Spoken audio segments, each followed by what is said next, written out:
समझो आपका आप किसी बैंक के सामने, बैंक का ब्रांच है, एटीएम एटीएम भी है, ब्रांच भी है, और आप वहां पे बैठ के भीख मांग रहे हो, क्योंकि लोग आते जाते रहते हैं, कोई पैसे दे देंगे।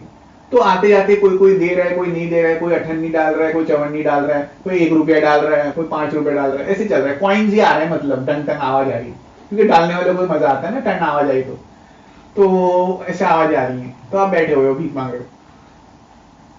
बट फिर वहां पे ना कोई ज्ञानी आता है, तो पता नहीं तुम्हारे बैंक अकाउंट में इतने पैसे हैं, और इसी बैंक के ब्रांच में तुम्हारा अकाउंट है। तो ये क्या होता है, ये विस्मृति हो गई है, आप लोग भूल गए हो कि आपके अकाउंट में पैसे हैं, है ना, इसलिए आप भीख मांग रहे हो ये ऐसे बैठ के बैंक के सामने। तो ये है ज्ञानी और अज्ञानी में फर्क। तुम्हारे भी अकाउंट में पैसे हैं, मेरे भी अकाउंट में पैसे हैं, ओनली थिंग इज मुझे पता है मेरे अकाउंट में पैसे हैं, तुमको पता नहीं है तुम्हारे अकाउंट में पैसे, इसलिए तुम भीख मांग रहे हो। मतलब ये है कि that happiness which you are seeking outside through relationships, through money, through job and all this, it's all within you.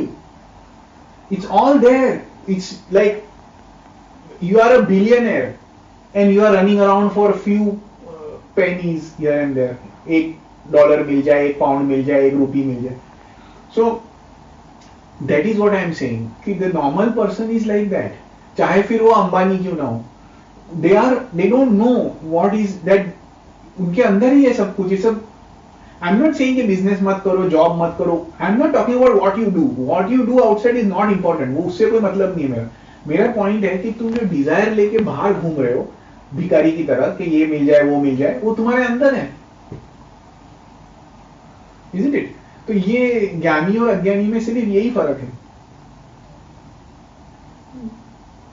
तो you just have to realise कि तुम्हारा बैंक अकाउंट है, यू शुड रिमेंबर कि तुम्हारा बैंक अकाउंट है, bank account में तुम्हारे बहुत पैसे हैं, अब फिर भी अगर तुम बैठ के भीख मांगना चाहते हो वो बात अलग है, वो उसको कहते हैं perversion.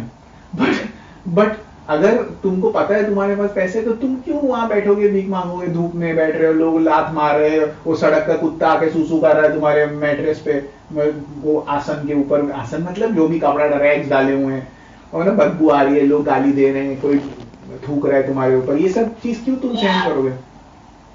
Isn't it? The reason is कि ये क्यों हो रहा है, क्योंकि ये तुम्हारे साथ हो रहा है। थूक रहा है मतलब कौन? बॉस डांट रहा है, Isn't it? बॉस ने डांट दिया मतलब थूक ही दिया ना, और क्या है, वो थूका इसलिए नहीं क्योंकि थूका होता तो एचआर पकड़ लेता, उसको सस्पेंड कर देते, तो इसलिए फिजिकली नहीं थूका, बट वर्बली तो थूक ही दिया तुम्हारे ऊपर, है ना। तो बॉस जो डांटता है वो थूकना ही है इन्हें। तो these all things we are putting up with. क्यों we are putting up? क्योंकि we are running after all these nonsense. अभी देखो ये अटैचमेंट वगैरह है, क्योंकि बहुत ही बुरी तरह कंडीशनिंग हो रखी है, not only in this life but through life times. तो what is the main conditioning कि survival and reproduction is the main thing, और कुछ नहीं है लाइफ में, सर्वाइवल एंड रिप्रोडक्शन। फिर उसके लिए जो कुछ भी फैसिलिटेट करता है, जॉब है, करियर है, that is the important thing. It's very deep trap, very deep trap. There is a chicken and egg problem.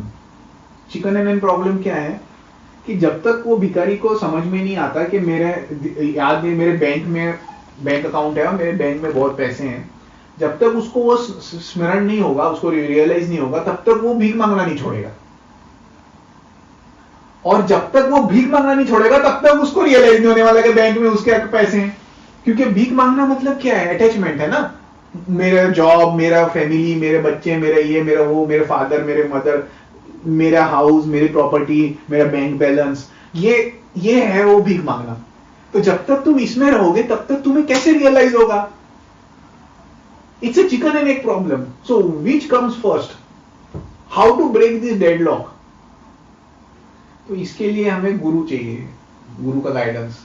तो बाबा इसमें हमारे लिए हेल्प बन जाते हैं, क्योंकि बाबा के बिना ये डेडलॉक नहीं टूटने वाला। कि अगर हम बाबा को छोटी मोटी चीजों में यूज करते रहेंगे तो डेडलॉक तोड़ने का जब टाइम है वो टाइम ही नहीं आ पाता। हम लोग इसी में, मतलब हम क्या बोल रहे हैं, बाबा आज 5 रुपए भीख में मिले, कल 10 दिला दो इसमें ही चल रहे हैं ना हम लोग, इन अ वे। मैं तुम्हारे ऊपर नहीं कह रहा हूँ, मैं जनरल बोल रहा हूँ कि जैसे लोग होते हैं ना, पहले बाबा पास करा दो, फिर नौकरी लगवा दो, फिर शादी करवा दो, फिर बच्चा करवा दो, फिर बच्चे की नौकरी लगवा दो, ये चलता ही रहता है। बच्चे को पास करा दो, फिर ये सब हो गया, फिर पोते की नौकरी लगवा दो, पोते को पास करवा दो, फिर एंड में क्या होता है, कि अब मरने का टाइम आया, तो अब क्या बोल रहा है इंसान, पहले बोलते थे ना बस एक बार मेरे पोते की शादी हो जाए ना फिर मैं मरने को तैयार। तो ये सब है। अब इसमें ये कब तक, मतलब क्या कब तक चलेगा? Do you understand what I am saying? इसका अंत कहां है? Where does it end? Have you ever thought? क्योंकि आप लोगों को लगता है कि मरने के बाद ये खत्म हो रहा है, नहीं, मरने के बाद फिर आ रहा है, you will be born again. तो तुम्हारा ये भीख मांगने का सिलसिला ना अगले जन्म में शिफ्ट हो जाएगा।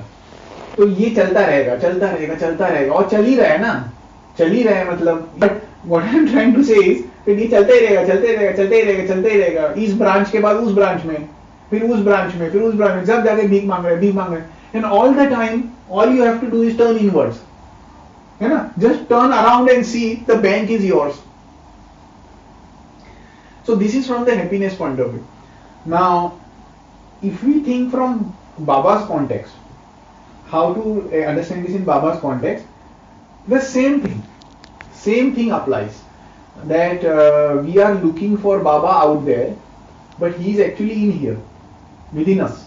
तो we are looking कि बाबा मंदिर में है, शिरडी में है, किताब में है, स्टोरीज में है, सत्संग में है, यहाँ है वहाँ, but it is all inside. He is within us. So that is how I would interpret it in Baba's context. See, let me put it this way: begging for materialistic things and family and all these things is inferior. But begging for spiritual knowledge is also a kind of a begging.